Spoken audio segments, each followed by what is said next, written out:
Selamat pagi Bapak, Ibu, saudara-saudari, adik-adik yang saya cintai.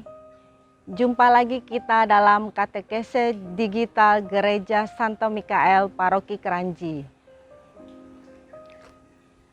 Pada hari ini saya ingin mengajak kita semua untuk merenungkan dan merefleksikan Injil dari Matius 5 ayat 20 sampai dengan 26. Mari kita baca bersama.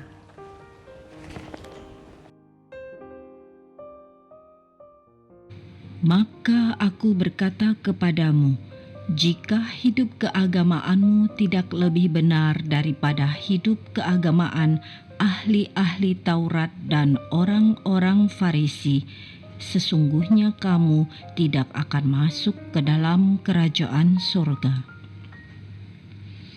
Kamu telah mendengar yang difirmankan kepada nenek moyang kita, jangan membunuh. Siapa yang membunuh harus dihukum. Tetapi aku berkata kepadamu, setiap orang yang marah terhadap saudaranya harus dihukum. Siapa yang berkata kepada saudaranya kafir harus dihadapkan ke mahkamah agama. Dan siapa yang berkata jahil harus diserahkan ke dalam neraka yang menyala-nyala. Sebab itu, jika engkau mempersembahkan persembahanmu di atas mezbah, dan engkau teringat akan sesuatu yang ada dalam hati saudaramu terhadap engkau, tinggalkanlah persembahanmu di depan mezbah itu, dan pergilah berdamai dahulu dengan saudaramu, lalu kembali untuk mempersembahkan persembahanmu itu.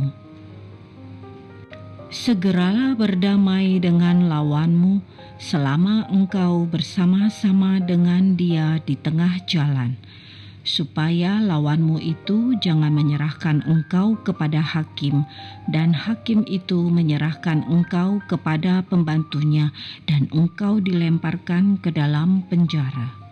Aku berkata kepadamu, sesungguhnya engkau tidak akan keluar dari sana sebelum engkau membayar hutangmu sampai lunas. Demikianlah Injil Tuhan. Terpujilah Kristus. Perikop hari ini, Yesus mengajak murid-muridnya, juga mengajak kita semua. Pentingnya berdamai dahulu dengan teman, bahkan juga berdamai dengan lawan. Supaya dengan hati yang bersih, kita bisa menjalin relasi yang baik dengan Tuhan. Banyak orang kurang memperhatikan hal ini, bahkan memperlakukan ibadat sebagai suatu rutinitas, bahkan hanya sebagai formalitas. Ada juga yang merasa tidak banyak berbuat dosa sehingga tidak perlu ke gereja lagi. Untuk ini, saya memiliki sedikit pengalaman yang akan saya sharing pada kesempatan ini. Kira-kira 20 tahun yang lalu, saat itu saya bersama suami saya dan putra kami saat itu baru 1, hidupnya sangat duniawi. Kami tidak pernah pergi ke gereja pada hari Minggu, apalagi pada hari raya yang diwajibkan. Saat itu juga hidup kami hanya untuk bersenang-senang. Padahal di lingkungan kami memiliki ketua lingkungan, juga para pengurus yang sangat baik dan tidak bosan-bosannya merangkul kami, mengajak kami untuk aktif di kegiatan lingkungan. Kegiatan-kegiatan yang kami ikuti saat itu pun hanya sebatas kegiatan jiarek, kegiatan ibadat, pendalaman iman, rosario. Kami jarang sekali berkumpul sama mereka. Karena keinginan untuk mandiri, kemudian kami pindah rumah ke daerah Kranji. Kondisi hidup kami tidak berubah. Kemudian saya ingat sekali waktu itu menjelang perayaan Imlek terjadi banjir yang sangat besar sehingga rumah kami kemasukan air.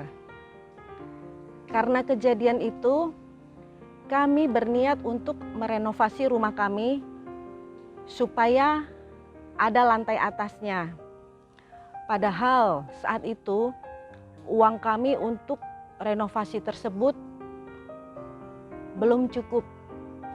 Bahkan kalau kontraktor tahu kondisi keuangan keluarga kami saat itu, mungkin dia tidak akan mengambil job tersebut.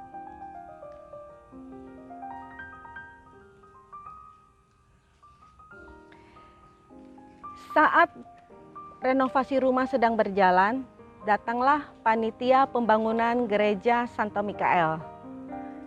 Mereka meminta kami kalau bisa membantu dana untuk pembangunan gereja. Biaya yang untuk membangun gereja saat itu terbilang cukup besar. Karena bingung melihat angka tersebut, kami lebih bingung lagi, berapa sih nilai yang pantas kami sumbangkan untuk berpartisipasi dalam pembangunan gereja. Panitia gereja juga menceritakan kondisi gereja yang saat itu banjir, banyak peralatan gereja juga terendam air.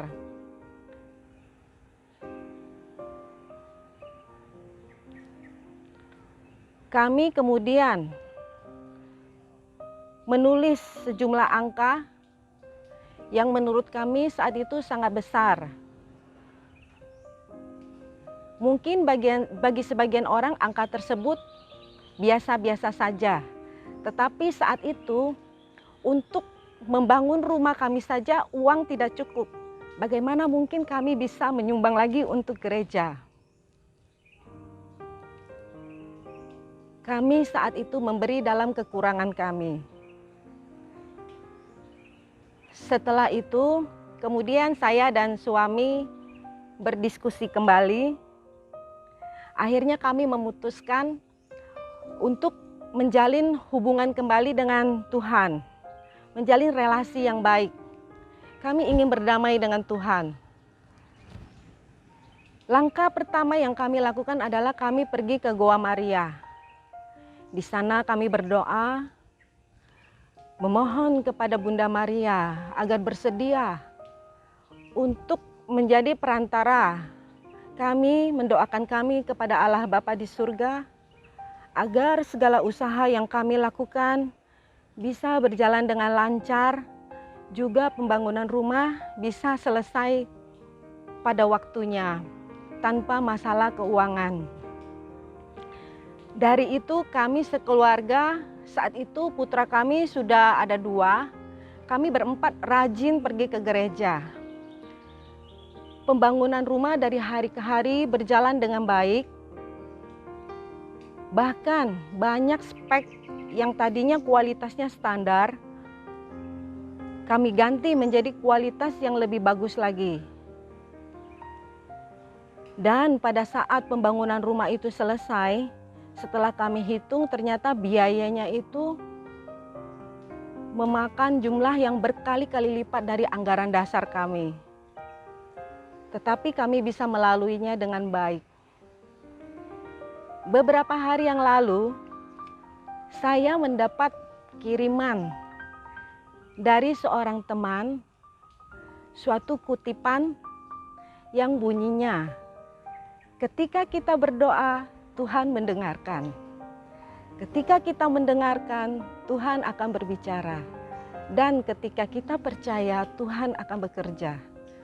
Kutipan ini kalau saya renungkan kembali, sangat cocok dengan kondisi kami saat itu. Bapak, Ibu, saudara-saudari, dan adik-adik yang terkasih, salah satu sikap tobat adalah berdamai. Ini tentu sangat sulit, terlebih apabila yang akan kita ajak berdamai itu adalah lawan atau hal-hal yang bertentangan dengan keinginan kita. Di tengah gemerlap dunia, tanpa kita sadari, kita menganggap Tuhan itu sebagai lawan kita. Dan banyak hal-hal bertentangan dengan ajaran Tuhan yang merupakan keinginan kita. Dan akhirnya kita mulai menjauhi Tuhan. Pada masa Prapaskah ini, Yesus mengajak kita untuk berdamai dengan Tuhan, sesama, dan diri kita sendiri. Semoga kita semua bisa memakai kesempatan ini untuk benar-benar bisa bertobat dan berdamai dengan Tuhan, sehingga terjadi suatu relasi yang berkualitas. Demikian sharing iman dari saya. Semoga bisa menjadi refleksi bagi kita semua. Semoga masa Prapaskah ini menjadi masa yang penuh rahmat untuk kita masing-masing dan untuk keluarga kita, juga untuk seluruh masyarakat Indonesia. Terima kasih.